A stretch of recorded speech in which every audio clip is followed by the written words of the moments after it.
So this is a conversation I've been looking forward to for a very long time, and it's someone who we keep bumping into each other at events, having little chats on the sidelines of things.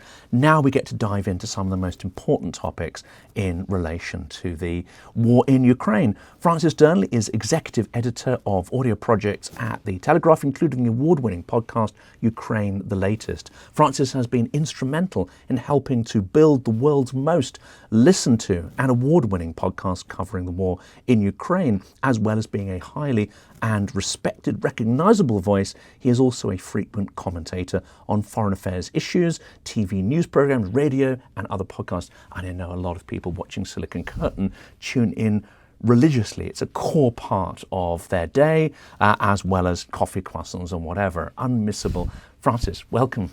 Thank you very much, Jonathan. It's been a long time coming. It's a pleasure to speak to all of you after so long, and thank you for your continued support and for listening to Ukraine the Latest for all this time. It's absolutely critical. It's important because you're there covering the key issues and covering it with context, covering it with an actual memory of what happened the day before and the day before and the day before, and Kremlin narratives. Let's start with that. How important is it that you are dedicated on a particular issue?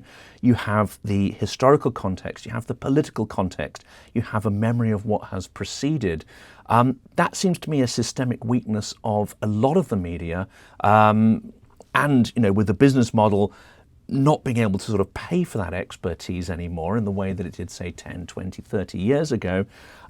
What led you to do Ukraine the Latest, and what has fortified and kept you going over these 3 years?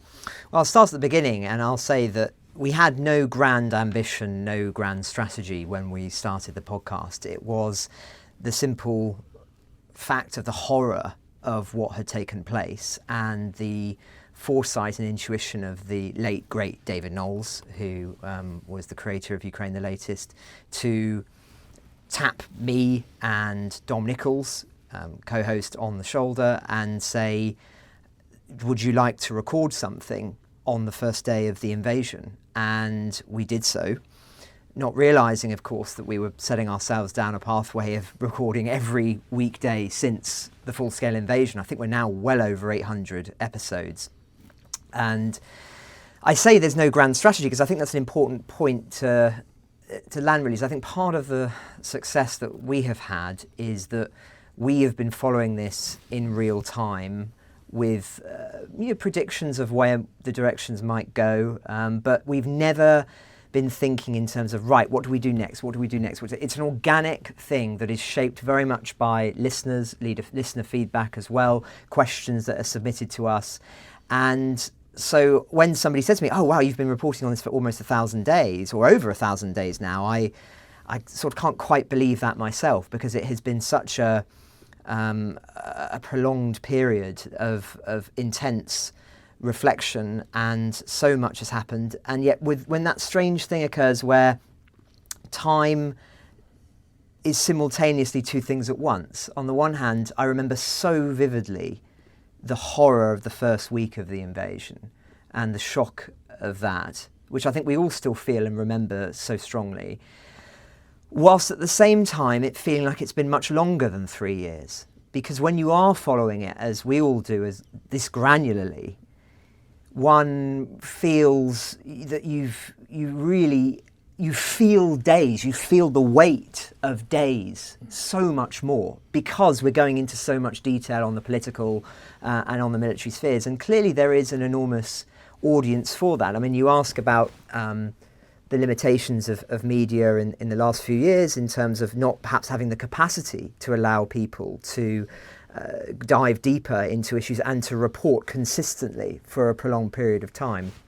I think that's true, but it shows with Ukraine the Latest that it is actually, there is a huge audience for this. And I think you do gain valuable insights because it enables you to recall what somebody said 5 months ago, 6 months ago, and to register the shifts in tone within different countries or historical moments only become underscored because you have all of that collated knowledge from a prolonged period of time.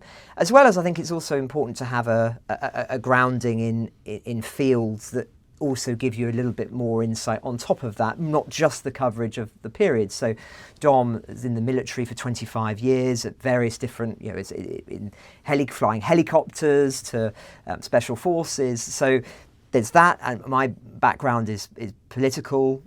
So I used to work in Parliament here for 3.5 years, and was a historian before that. And I think that having that kind of experience and covering it day in, day out, they're quite valuable things to come together, and people have really responded to that. And that's what I was going to say as well, because yes, you've been covering the detail, but what comes across in the podcast is the sense of the weight of history, the importance of it, and the ability to put it in some kind of context that what went before. So for instance, I mean, one event that I think should have been seismically shocking, deeply shocking, but which didn't seem to have that kind of impact if you were to simply, consume mainstream media produced by those who, without that contextual and historical background, was the appearance of North Korean troops. Yes. I mean, if this was covered, say, 20 years ago in the age of, which I still remember, in the age of paper and newspapers, I remember the impact of things like Bosnia and the genocide and events around that, the fall of the Berlin Wall. People had, broadly speaking, a sense of the historical weight. What seems to be lacking is, in the social media age, the ability to put what's happening in some context. Because this is seismic. I mean, I don't know if you share this idea, but we haven't seen anything to change the international order on this scale since the Second World War. I absolutely agree with that, and I feel that that's something we've tried to underscore on Ukraine the latest, is when the North Koreans started to get increasingly involved, trying to underscore that this is a massive, massive deal historically to have North Korean troops on European soil fighting for the Russians. And I was aghast that it wasn't something that was more commented upon in parliaments and a cause of major concern. I think partly it is the reasons you're talking about, which is that the media landscape means that people are less shocked by events such as that. I think also the lack of clear visuals also matters a lot in an age where visual media has become increasingly important, and we just didn't have vast swathes of photography of what the North Koreans were doing. But there have been other instances of that. I mean, for me, I've been utterly shocked over the course of the war, the degree to which war crimes have been so vastly underappreciated by the public and politicians at large. And I think the visual aspect of that is also important. But I think it's also something deeper going on. And I've reflected upon this on the podcast many times because it's something that is so important. We've focused it for logical reasons on the military and political theatres. It matters extraordinarily to Europe and to the wider West, and it is, as you say, I think the most important geopolitical event, certainly of my lifetime, and I would say, if not the most important, up there as the most important since the Second World War.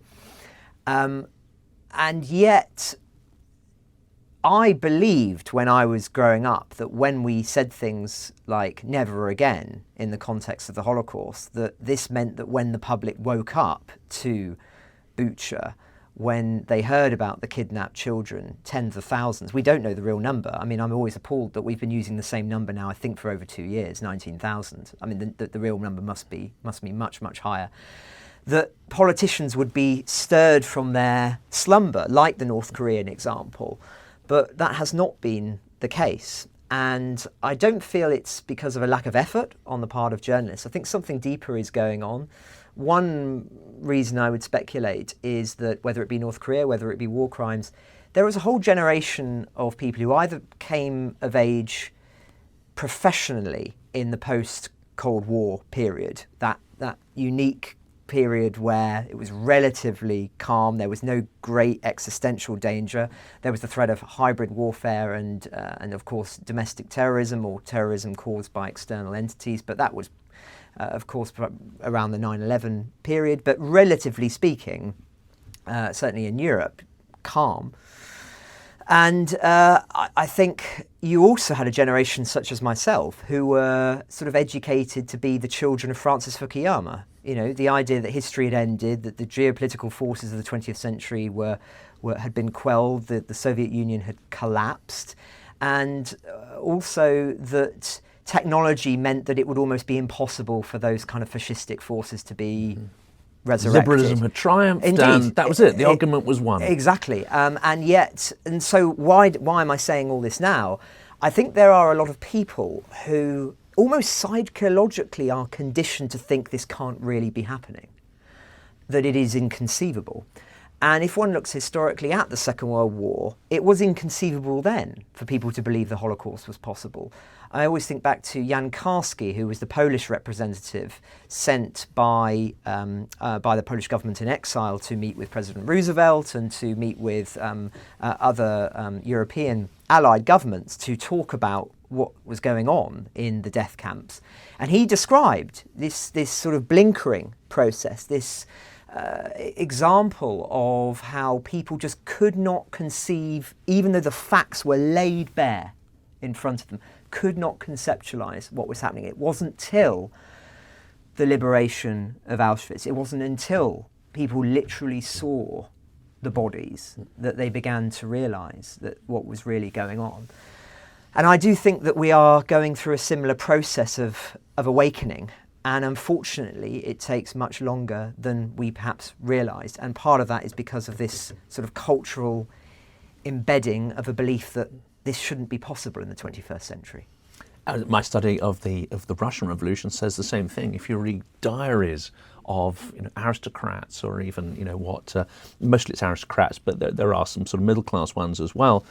What was about to happen was inconceivable to almost everybody, including probably those that were participating in that action. They couldn't conceive of where that would end up.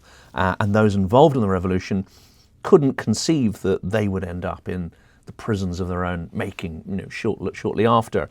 And it's that idea that history is not a spring that can be pulled endlessly in different directions. Sometimes it can be deformed and it just won't go back to the previous state. And I think one of the pivotal moments, when we were talking about this before we hit record, that was the moment in the Oval Office. And you talked about if it's not social media friendly, if it's not meme friendly, if it doesn't fit the agenda of a very visual format, then it's as if that reality hasn't happened. The debacle in the Oval Office is quite the reverse. It is a sort of media bear pit framed as a kind of theatre to create exactly this kind of media impact. And I'd like to hear your thoughts on that. And obviously there's the strategic analysis of it, but let's just start with the sheer theatre and visual impact of it. That seems entirely manufactured, setting the stage for what followed. Yes, I mean, I think that it will be one for historians to solve definitively whether it was an ambush designed by Trump and Vance. I've spoken to many people on and off the record who suggested it was. But regardless of that, I think sometimes the debate is misconceived because people say, well, was it planned hours in advance, or was it planned, it just happened? And as we all know, one can commit a murder within seconds. You can literally be tried in a court of law because you decided to do something that moment. It doesn't have to be conceived in advance. So I think that in the same way, an ambush can be conceived by, say, J.D. Vance within 30 seconds of being in that position to do so. It was an appalling, disgusting spectacle, and one that, as you say, for the reasons of optics and also the tone, was, if not designed to shock, certainly had that impact. And I knew we were witnessing a profoundly important historical event as it was unfolding. Here at the Telegraph, when there are major events unfolding, we're watching them in the circle and we're seeing all of the television screens and monitoring it as it's happening, and then of course digesting this and processing it. And there was just a collective sense in the room of, oh my goodness, this is one of those moments people will be talking about, which has profound ramifications beyond the normal context. I mean, I think at the time we were describing it possibly as the most significant conference. I don't know how one would describe it really. Some people called it a summit. It wasn't really a summit, was it? Briefing, conference, however, in decades, because of the visceralness of it. I mean, as it happens, I think that it may not be a bad thing for the Ukrainians. It's certainly, because of that reaction, the public saw it. Many European leaders were obviously appalled. And And so I think it woke many people up in a way that perhaps a more mild-mannered version of it would not have seen that reaction. But on the other side of the coin, clearly I think that some damage was done, and again it will be up to historians to determine just quite how much damage was done in that moment, as opposed to ideological beliefs, propensities held already by Trump and Vance. I mean, I happen to think really that was indicative of a mentality already extremely deeply rooted, rather than a moment of fracture. Yeah. The fracture had been long established before that moment, but it was an example of, as you say, the theatre of the moment. It confirmed everybody's worst fears in Europe and in the wider West, I think. It's like the lava flowing. It's under there, but it breaks through Indeed. To the surface, as it were. And of course, the event at the Munich Security Summit already gave some indication of the confrontational, almost abusive relationship which European allies, those supporting Ukraine, were heading into. And I think, did you get the impression that European leaders are already on edge from what had already been, let's say, that was a historic Munich moment, one that perhaps will create this arc from 2007 and Putin's pivotal speech then to that moment where I'm sure he was sitting back in wherever he watches these, whichever bunker he watches these from, and in his mind there is this arc from humiliation through to perhaps a sense of triumphalism. Well, yes, after that, one can't say Cleo, the muse of history, doesn't have a sense of humour, because there is a deep irony of what was taking place at Munich and the tone shift, given the significance of when we think of Munich in the 1930s and the appeasement that led to the disasters that followed. I do think that they were already on edge, the European leaders, as a consequence of Munich, but I think if they were, they shouldn't have been. We've been talking on the podcast now for so long about the absence of clarity in Europe on the matter of Ukraine. And this, I think, was entirely predictable. Indeed, we have it in writing, we have it on recording, of speculating that this was probably the most likely direction of travel were Trump to win the White House again. Now, I think that there was room for some discussion as to whether it was possible that Trump might, as it were, back winners and see the Ukrainians as being on the upward trajectory. And indeed, there was some evidence in the first week of the inauguration that he was talking about putting pressure financially on the Russians. But clearly, the call that he had with Putin in that first fortnight or so was absolutely instrumental in, if not shifting the dial, in confirming Trump's best laid prejudices. And clearly Putin conducted a masterclass there in how he did that, because almost all of the narratives that have come out of the White House since have been predicated on things I think said in that conversation. And I do believe that Putin was offering him to attend Victory Day in May and making this sort of historic moment of a US president being present in Moscow. I think that this could still could still conceivably happen. And I think that all of that, what has followed, has been caused by that. But going back to the original point, Europe has left itself so vulnerable to decisions made on a whim in the White House, and there's been warnings for more than a year that this would be a very, very strong prospect of being the most likely way forward. And I also felt as well that even if the Democrats had won, that there was a total ignorance of what that would mean. I think they all just sort of thought, well, that will mean a good, because it will be a continuation of support for Ukraine.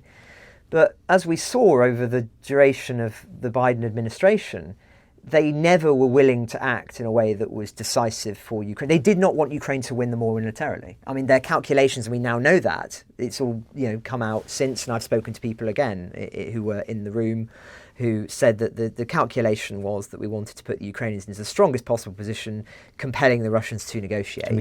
And never to try and score this decisive military victory.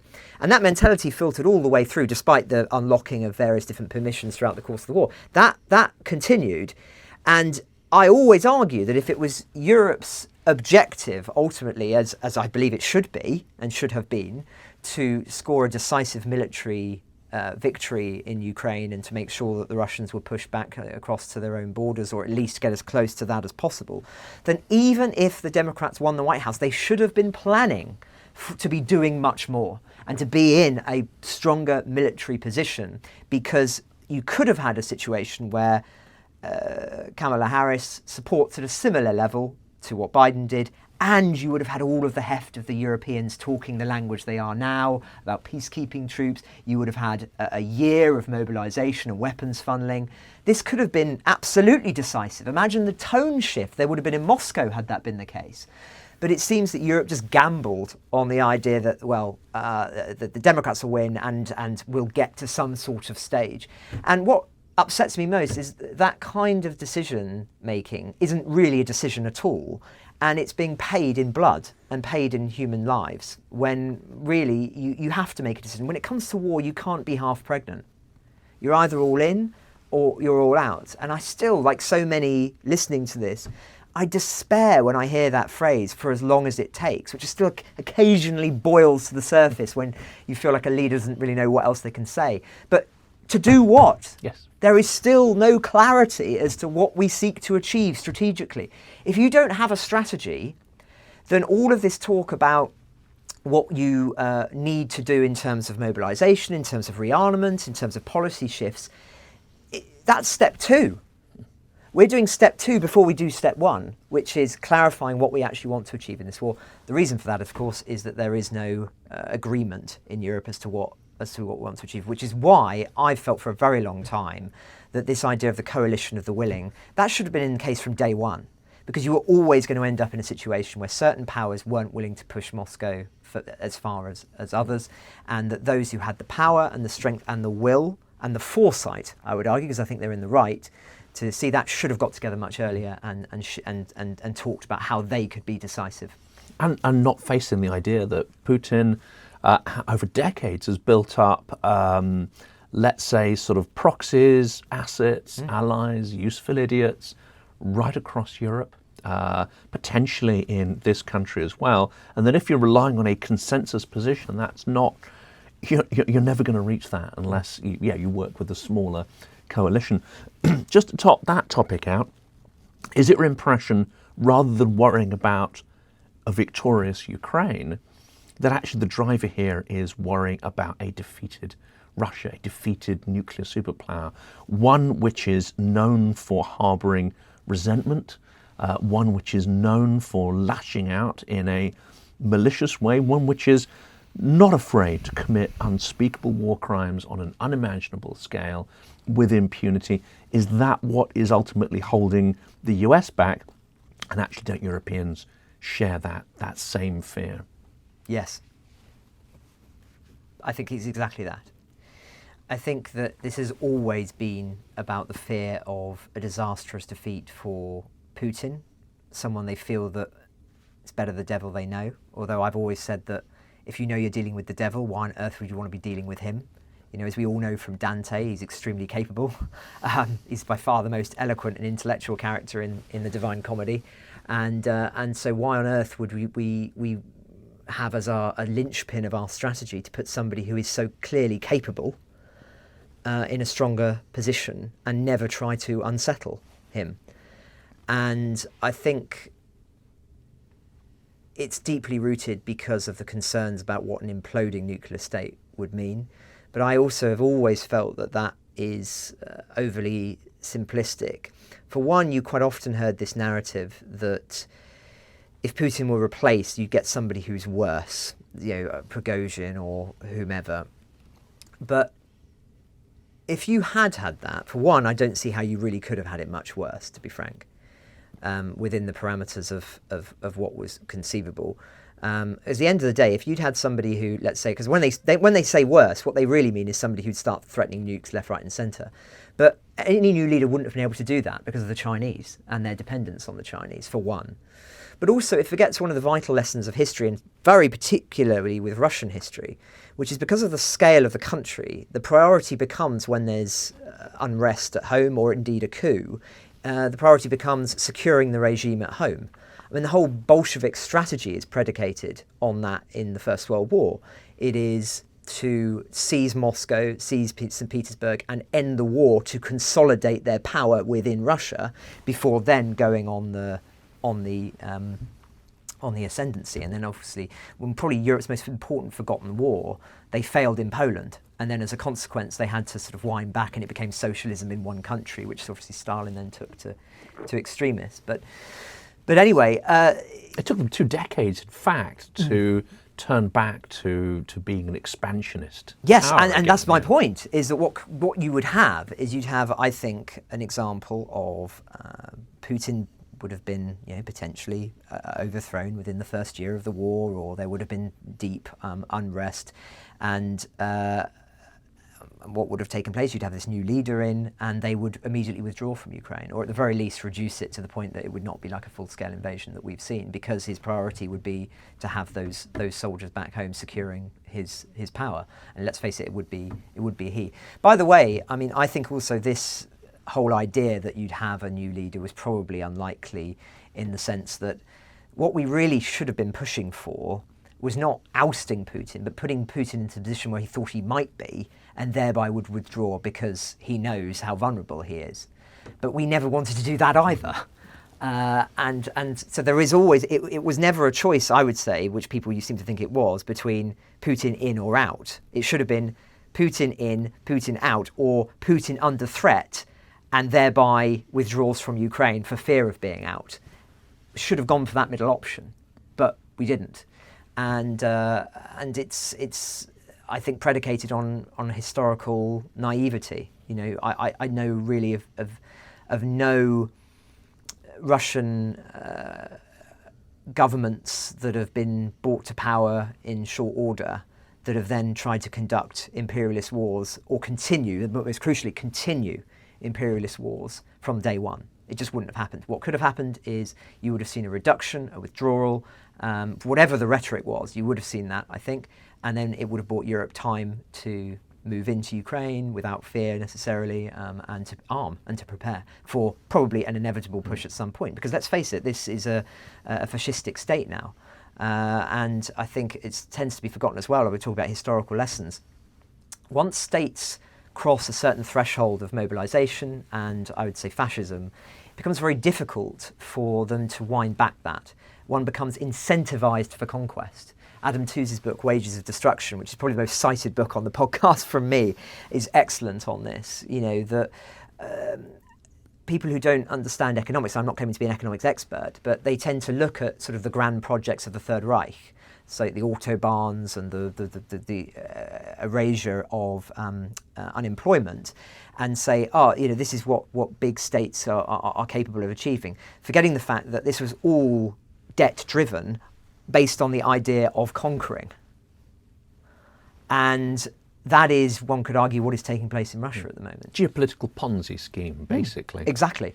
And you become incentivized to all you can do. And that's also as well, before you even weave in another peculiar aspect of Russian history, which is the fear of the soldier returning home. Because historically, that's actually been quite dangerous for the Russians. If you look at the Decembrist uprising in the 19th century, these are soldiers who've returned from the Napoleonic Wars. They've seen France, the country of the revolution. They've seen Europe, which is far more liberal and advanced in terms of removing serfdom and feudalism centuries before, and they want to see change. They've had their eyes opened, and of course they were quashed. But nonetheless, that was a hugely damaging and harmful event, which lived long in the collective consciousness in the 19th century and was part of the reluctance from the regime of Alexander III and Nicholas II to do anything that might be perceived as liberal, because of this fear of the Decembrists and, of course, the disasters that had taken place when Alexander II had been assassinated for his emancipation of the serfs and liberalism.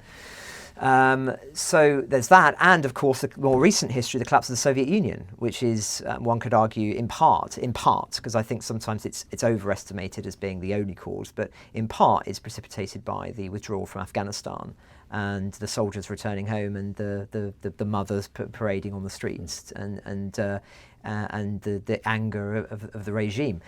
But of course that was an 8-year war. but they lost far fewer than they've lost in this war. Well, even the monthly tally is now comparable to the entire Afghan conflict. The entire Afghan conflict.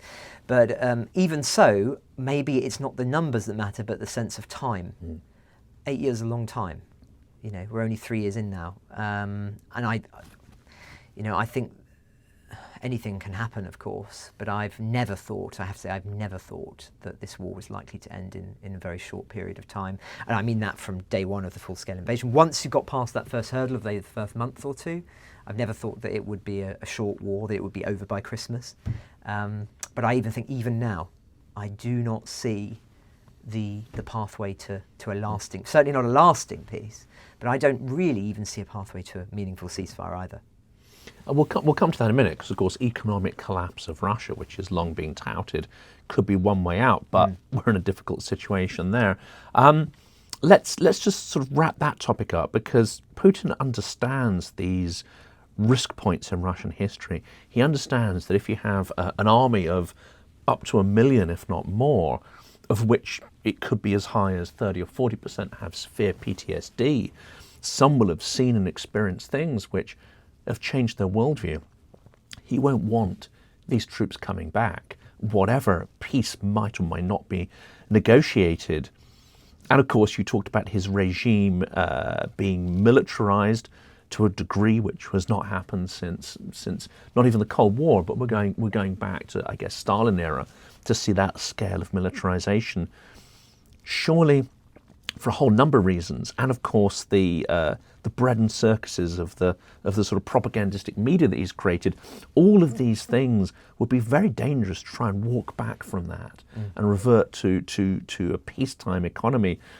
He needs war, whether it's war in Ukraine or war somewhere else. He needs that state of readiness. He needs those troops to go to another front to ensure they don't come back and threaten his regime. I'm inclined to agree with that analysis, yes. I think that the idea that he would be able to stop in Ukraine, I think, is naive. And I think it also, conventional warfare, of course, we've seen the strengths of it and also the limitations of it in this theatre. But I think still there are some diplomats, and I count some of them as friends, but some who in Europe who they think, well, okay, Ukraine, this is a disaster, terrible, but it's quite a unique case because of the history with Ukraine that Russia has, the perceived relationship and everything else. Putin's essay, so he could never write that essay about Estonia or wherever. But I say, look what he's doing in Georgia. Look what he's doing in Moldova. Look at what he would love to do in Estonia and other places. This is not just examples of conventional warfare that you're gifting him when his power increases and the regime becomes more militaristic. There's hybrid warfare here. And this idea that, you start things slowly, a few little green men here or useful idiots there, and then all of a sudden you've got a case, only in the sort of illegal sense, but you've got a case to so-called intervene, and that's how it's done. Is that it's very rarely as simple as tanks rolling across the border, and God help us if we make the same mistake again of thinking that he wouldn't do that in many other countries, because he's already doing it. And my biggest fear actually is not only in the grey zone countries, those that aren't in NATO and aren't in the European Union, but also as well, I mean, we've seen the unravelling, I would say, of Article 5 now, in the sense that, does anybody really believe deep down that this White House would intervene if Russia decided to, on some false premise that would be just about sellable to Donald Trump, that they would intervene? I think that it would be then for Europe to decide whether it itself would be willing to intervene in that context. And I'm not even convinced that certain European countries would either. Article 5, I think, is often misunderstood. It's only as strong, really, as the belief in that it would mobilise everybody. The text itself only says that people are obliged, under Article 5, governments, to consider a military response. Consider. Consider. Non-mandatory. I mean, that might mean sending a few ships to patrol nearby. It does not mean all of a sudden the fighter jets are over Russia or over Estonia to protect it. Now, I think actually it's about enough intact at the moment to think that there would be a conventional military response for that to take place. But bear in mind, in the last few weeks alone, we've seen that thread pulled and beginning to unravel. God knows where we'll be in a year. And we need to be ready for thinking of all different scenarios of how wars could begin on the continent. And NATO itself seems to have all of this administrative and historical baggage, which doesn't lend itself to swift action, swift decisions. I've been called sort of alarmist, and I've been told I don't really understand how it works, by suggesting that it may have become something of a zombie institution. And of course, if we see how Putin hollowed out institutions in Russia, you don't want to necessarily scrap an institution, you just want to make it ineffective. You want to make it inauthentic, and you want to make it overly bureaucratic. And we perhaps see some movement towards these things.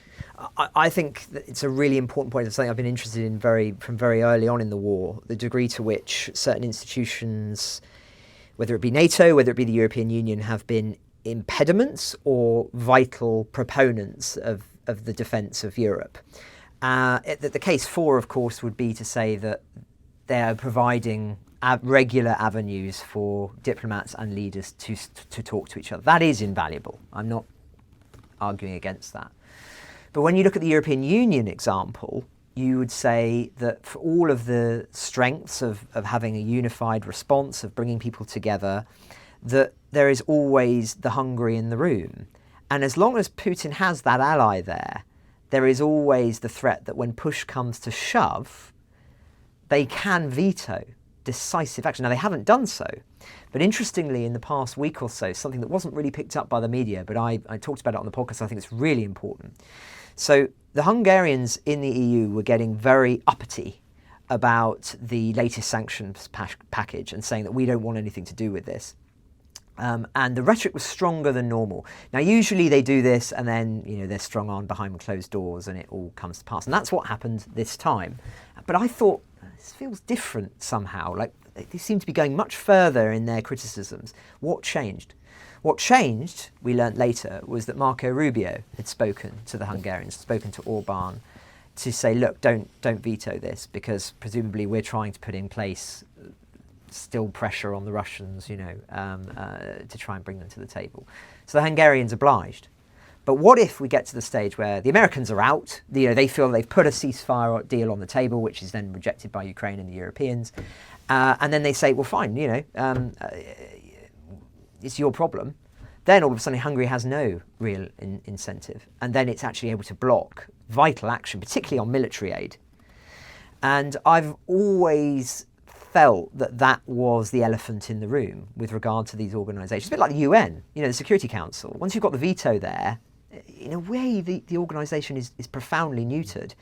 And so I've always been sort of looking for other avenues for this so-called coalition of the willing, which is the phrase that everybody uses now, whether it be Jeff, whether it be another sort of informal entity, whether it just be private relationships between certain leaders, because I've always felt that NATO and the EU are quite limited in the scope of them being the decisive actors for the defence of Europe.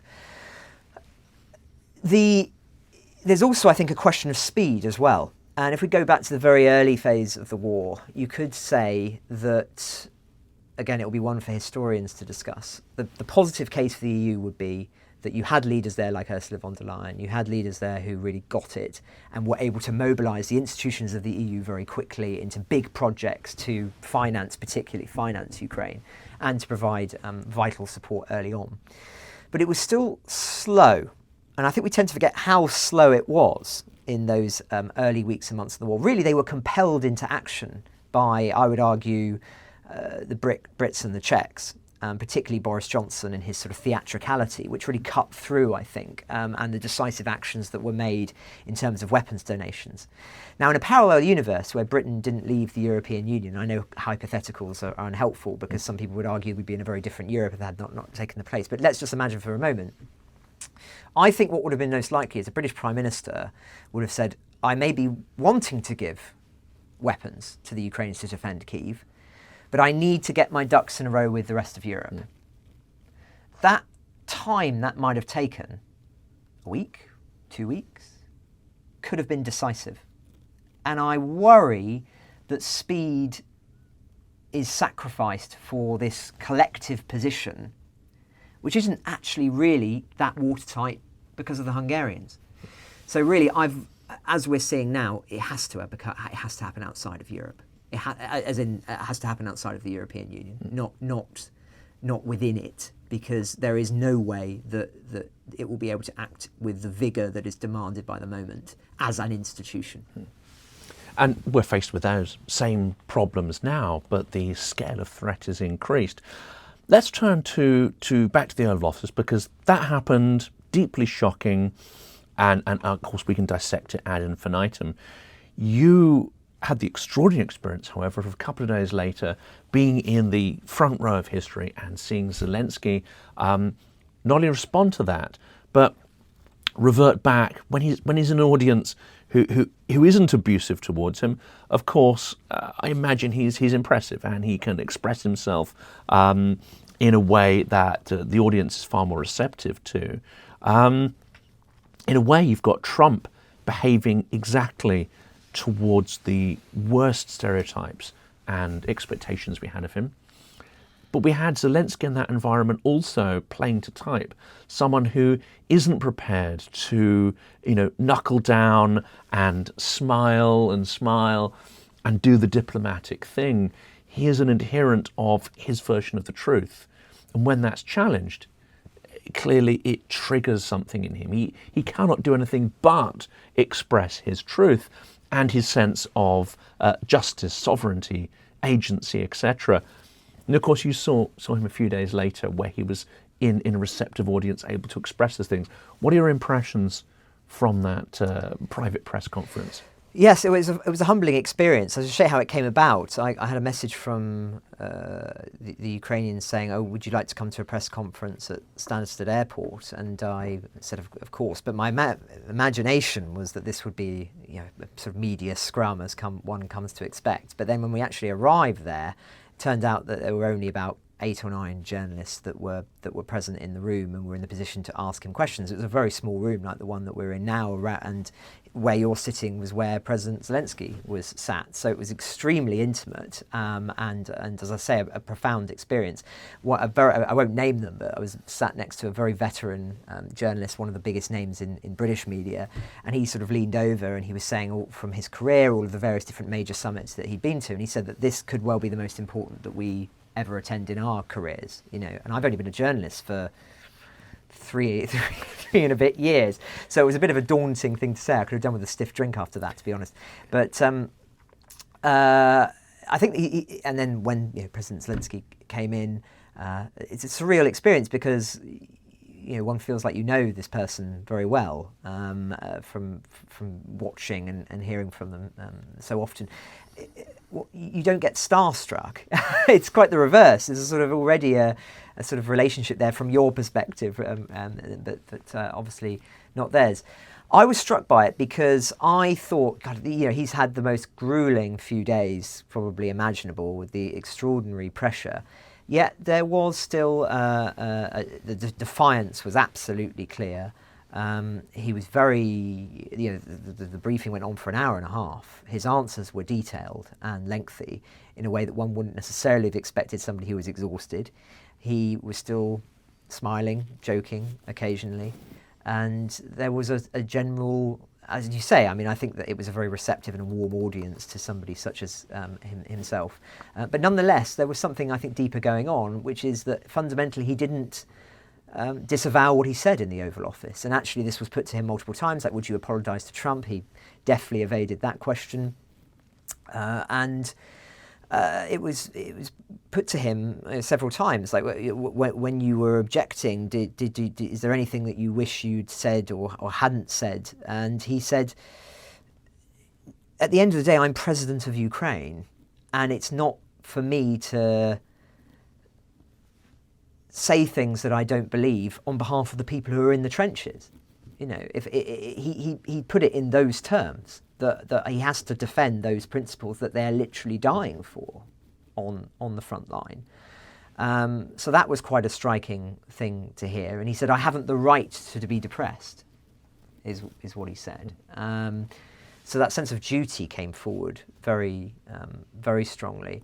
My particular interest in the briefing was less about the Oval Office encounter, which I think, don't get me wrong, I think is a hugely important historical moment, but I think there actually are other issues as well which are as important in the context of the conversations taking place.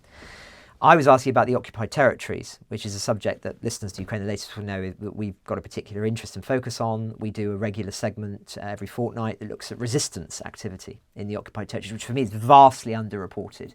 I mean, it's almost as if vast swathes of the public, the media, think that once territory gets into Russian hands, that's it. You know, the Ukrainian people just are sort of, well, they're Russian now, you know? But that's like, would you have done that of France in 1942, 1943? Of course not, you know? And there are extraordinary acts of heroism taking place.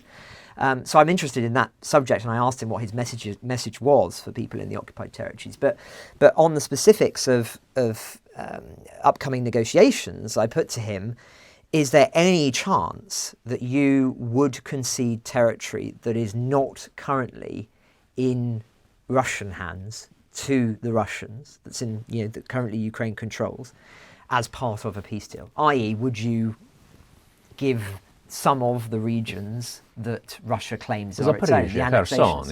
Exactly, the 5... bit of Luhansk. Exactly. And he said, no, absolutely not. He said that would not be, what's the phrase he said? He said that would not be a peace deal, that would be a capitulation, and a forced capitulation. So, and I even pressed him on it. I said, so you would not sign that deal? And he said, no, I would not sign that deal. Now, for me, this is fundamental, because I don't see any deal being able to be struck that has any lasting longevity. I mean, there's the possibility of a ceasefire where nothing is settled and it just goes on and on and on, a bit like the Korean settlement. But a lasting peace deal where the Russians can say, we don't get all of those territories, all of that annexed, those annexed regions. And likewise, I don't see it being possible that Ukraine would ever accept that, given the very least is that they would agree to a ceasefire line, I think, and would still never legally recognise the territory that's been taken illegally. That's as far as they can go. Those are irreconcilable positions. That's not bridgeable. That's a chasm.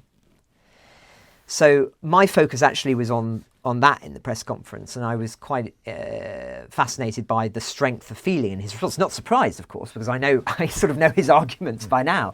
But that was interesting to hear. But it was obviously a deep honour to be there and to be in his presence at such a historic moment. It did feel that weekend, and of course there have been other summits that have followed, that are possibly some of the most important defence summits, certainly for Europe, since the Second World War. And of course, he has no mandate to do these things. He has no mandate to sign a minerals deal without consent of the cabinet and parliament. He has no consent to hand over Ukraine's nuclear industry. That's another one that's come up. But there's a wider strategic question here, isn't it? And you know, this may be the sort of last area, but maybe the most important area as well. And that is, we've talked about capitulation versus genuine negotiation. And it seems that Moscow's intent really is to force capitulation on Ukraine, not just to keep what it has at the moment, but to turn Ukraine into a basket case in terms of sovereignty, in terms of its internal political dynamic, in terms of its economy, to salami slice away Ukrainian agency and resilience. And of course, under Biden, this wouldn't pass. Yes, Biden didn't want Ukraine to have, you know, a monumental victory, which would almost inevitably result in some, you know, partial collapse of the Russian system and dramatic changes. But nonetheless, he did not give in to these maximalist demands of Moscow. It does seem that more and more Trump's regime is aligning with Moscow's maximalist aims. He's advocating for the same thing. Yeah, and one by one, they're trying to force Ukraine to accept these essentially, what Moscow laid out in Istanbul, for instance, or I call it Istanbul Plus, because of course Putin is going to be adding more and more conditions as you head down this route. At what point should Ukraine dissemble from that and say, well, no, we will go no further? At what point do allies of Ukraine stop and say no further? I think there is going to be a moment of decision, and I've actually thought that since the first sort of few weeks of the war, that there would be a decisive moment where Europe either faces some kind of having to face down a nuclear sabre rattling that people fear could be meaningful, or the prospect of their own troops being attacked in some kind of force that's moved into Ukraine to draw a red line this far and no further. And I think that I don't know the precise contours of the scenario in which it will be a moment of grave decision. But it feels like it's always felt like there's going to have to be that moment. And it's almost as if, I can't even say the West anymore, which speaks to the transformation. So like, does the West even exist anymore? Let's say Europe, it speaks to this sort of process of Europe coming to terms or waking up slowly. And it's almost trying everything but what is actually essential and necessary, unless there is a black swan event which changes everything.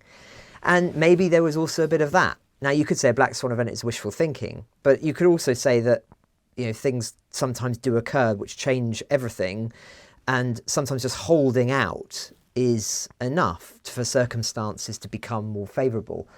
Prigozhin's mutiny would be considered a good example, one could argue, of that. The Ukrainians held on to Bakhmut. Many people thought that it was a huge waste of resources, and I think the jury is out, by the way. I think that there are debates to be had about the way that battle was fought. But nonetheless, it indirectly or directly triggered Prigozhin, and in a different scenario could well have triggered some kind of spiralling. I never thought that Prigozhin was going to be the man the elite would rally behind, but we never know in history what can take place if certain decisions go differently. And I think that they may well have been thinking, at some point, if we keep the pressure on, something will snap, whether it be the Russian economy, whether it be Putin's will, whether Putin will just have a heart attack and die. I mean, lest we forget that there were all those rumours about Putin's health in the first year of the war, and the idea that he could just at some point, he had terminal cancer, and that this was his last roll of the dice and all of this.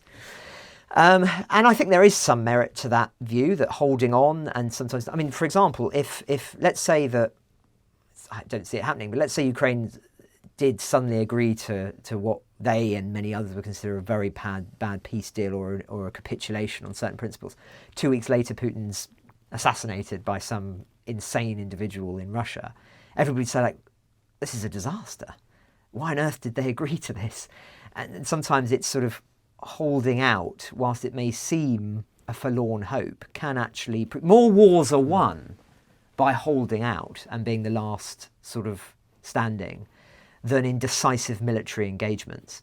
And really tactically brilliant military commanders historically have recognised that it's not about the decisive military engagement or seeking that out. Quite often it's just waging the clever, smart war. And I think that, one could argue that Russia has floated between the two. In the first phase, it wanted quick, decisive and thought it could be over. Then it was Ukraine that hoped for the quick, decisive counter-offensive that would lead to a profound shift. And maybe the West was putting pressure on Ukraine for that to be the case. Now it's up to see whether it's the Russians or the Ukrainians who have that ultimate willpower. And when I say willpower, of course, I'm talking about it also in economic terms, and the things that have been laid in place, the calculations made about longevity and all of that. It's not just about the willpower of one man. But I think that those strategic concerns have sometimes been underappreciated. And this is a conversation I had with Ben Hodges in the first 6 months of the war, which was, this seems to be a process of which side crumbles first, rather than through decisive action, strategic decisions. It's which one is going to sort of fall apart and lose the capability to fight first. Ben, although if I may say, I think Ben would have called for the West still seeking a decisive military engagement in the first year of the war, and in his defence, because he's taken, he did, and he took a lot of flack for people saying, well, what you said would come about has not come about. But the fact is, and I think he's right, he didn't believe the West could be so stupid to be as reserved in its strategic and military support for the Ukrainians, because he saw the opportunity was there. So I think there were many people in that camp who just were following logical military doctrine. And of course, wars evolve. The process of the wars change. But I think now he is right too. He was right. What I'm saying is that I don't think he was wrong then and right now. I think he was right then and right now, because the way the war is being fought has changed. And he presumed certain variables would be in place. And of course, it transpires that the wargaming quite possibly had the wrong inputs. The supply that you presume would be there, the air cover, and all the other elements would come together. Of course, they weren't there, aren't there? And this brings back to the black swan, and this is generally the last area, because I'm sure you want to get home and have your dinner and all that kind of stuff. Oh, no, I'm going to be in the office for a few more hours yet. Right. No rest for the wicked. And if we want a black swan where we can't predict the day, the time, the hour, even the form it'll take, surely you can create the environment where that becomes more probable. That environment won't come about if you carry on buying Russian LNG, if you service Russian boats, LNG tankers, if you don't close the seas to the Grey Fleet, if you don't confiscate the 300 billion and close the loopholes that let sort of various military components and electronics through to help the Russian war effort, including machine tools. So would you agree that we've been particularly poor at not creating the environment for other black swan events? Yes, I absolutely agree with that. And I think also another example of that would be, I don't think we've been doing enough to try and really sow unrest, unease in Russia itself. I know there have been some efforts, but I think compared, say, to certain phases of the Cold War, they've been vastly smaller. I think partly that's because there was a naive assumption, which is still we're trying to slowly shake off, which is that capitalism and internet have an innate liberalising effect. So there are still those who think as long as we keep the channels open, this is a blip, but things will eventually come back to our way of thinking, and that the internet is enough for the information to trickle through. I think we're seeing now the naivety of that view, because clearly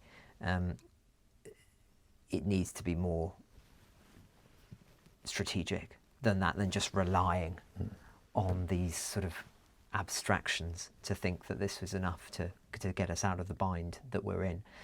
But on the sanctions specifically, I think, of course, not enough has been done, and the mind boggles that we haven't already seized the 300 billion. My understanding is it's because they want to have that potentially as a card to play against the Russians in negotiations, because they would say, look, if you don't follow the rules of the peace deal or the ceasefire, we'll take the money. But my argument is that you need the money now, right? And and also the other argument, which is even more absurd that you hear, is they think we don't want to set a precedent where Russia could then take German assets in Russia away. Which they've already done. Which they've already done, and if they really felt they would of course do. They do, yeah. So, just take the money, use it. And we're not just talking about, we're talking about here a power that has conducted the most egregious war crimes on European soil and is unravelling Article 5 and NATO before your very eyes. Show some backbone, for God's sake. It's just completely insane. But on the sanctions thing, I do sometimes think that the debate is not quite sophisticated enough, because you hear people say sanctions hasn't worked, so it was all for naught. Actually, there have been quite considerable impacts of sanctions on various industries, on the way in which Russia has been able to wage this war, on the economic concerns and various other fronts. But the point is we just haven't done it enough and fast enough. But I don't agree with this argument that we may as well have not done anything, because actually that is just simply not true. Don't throw the baby out with the bathwater. And that would have resulted quite clearly in considerably greater death on the Ukrainian side, and that alone should be an argument in its favour. Exactly. So for all of my criticisms of the sanctions that have been adopted by the West, I still would say, thank God we did something, because it has still had an important role. And the last question here, we're in a particularly weirdly, it's called transactional phase, but I think that is a way of adding a label that normalises the situation. We're actually in something other than that, which is an era of extortion and obsession with sort of extracted minerals and whatever, which resembles more sort of 18th century imperialism than the 21st century understanding of economics and how wealth is generated. But in all of this talk of peace, and I put that in inverted commas because, like you, I don't think peace is peace. Peace is another form. Hot peace is the best we can perhaps hope for. But I hesitate to use the term, actually. Peace plan. Yeah. I think what really, in literal terms, what Trump wants is surrender. It's a surrender plan. It's a capitulation plan. And I think we should be hesitant to use the term. But peace is such a label that sort of covers over all the cracks. But even if we're taking the more sort of normalised point of view of that, there is no mention of justice, there's no mention of restitution, there's no mention actually of showing Russia that these crimes will not stand. We're actually ceding absolute impunity. And of course you'll know from your historical study, unfortunately Russia has got away with its crimes throughout history. No Russian has ever faced justice for the crimes of the 20th century, the 19th century, any of these things. Yes, and I think it's one of the biggest issues for Russian society, not showing the profound changes that took place elsewhere in Europe. It's interesting how this discussion has evolved over the last 3 years, because I remember in the first year of the war, the conversation was how do we change Russia? They've been dealt a huge blow here in terms of their objectives, and one could still argue that they have. By the way, I mean I think we can over-egg the Russian achievement. This is still a military disaster compared to what they sought to achieve, but nonetheless. The debate was, how do we change Russia? And I remember having interviews and discussions with people which were, maybe we do this strategy, maybe we do that strategy. And it was all predicated on this idea that Russia was ripe for being changed because of what had gone wrong in Ukraine. Now I think the conversation, it feels very, very far away indeed. One of the uncomfortable realities of history, certainly in the 20th century example, is it's very difficult to change fascistic regimes without occupation. The most classic example, of course, being Germany, but also Japan, which is sometimes underappreciated, which is, these are societies that are humbled militarily, but they are also occupied. Now, no country in Europe wants to occupy Russia. One could even argue it's almost impossible to occupy a country of that size, and particularly because it's all nuclear armed and everything else, so I'm certainly not advocating for it. But it explains this particular immunity that Russia has to the main organs of change throughout history. And as a consequence of that, we are all paying the price. I think there are ways in which Russia can change, but I certainly don't believe that there can be any optimism for Russia to change without them being decisively defeated militarily in a war like in Ukraine or God forbid, in a future conflict that forces change and compels change because of the nature of the disaster. Unfortunately, recent events have meant that we have mandated Russia's behaviour. As soon as Trump picked up the phone to him and started talking about a good deal being possible, the violations, the war crimes, the horrors were all effectively mandated. And I think that's horrific, not only morally, I think it's also horrific from the perspective of self-interest. Once you acknowledge that might is right, this idea that Trump even said and articulated that they fought hard for this territory, they deserve it. Once you mandate that, no one is safe. Because the whole architecture of the post-Second World War consensus is evaporated before your eyes. And apparently we're seeing that almost without a fight. We're through the looking glass, well and truly. It's not on the horizon, it's here, and we're there, and we need to decide, I guess, what to do and who our allies are, and which values we seek to preserve in the face of extreme hostility. Francis, it's been a huge pleasure. I'm sure we'll pick up these themes, and indeed the theme of occupation, as I've actually spoken to people in Russian villages who are under German occupation. I'm old enough to have done that. And the insights from that are actually extraordinary, and it suggests that you can occupy Russia and you wouldn't get a resistance movement. Well, let's save that one for the next conversation, because we're nowhere near that, but I think it's an interesting one to explore. For today, thank you so much for the work you do. I know many people watching this podcast will be immensely appreciative to the work that you do, to your colleague who David, extremely sadly, is no longer with us, but they will appreciate the incredible legacy that he has created, which you are carrying on, and the immense impact and importance of you and your colleagues' work.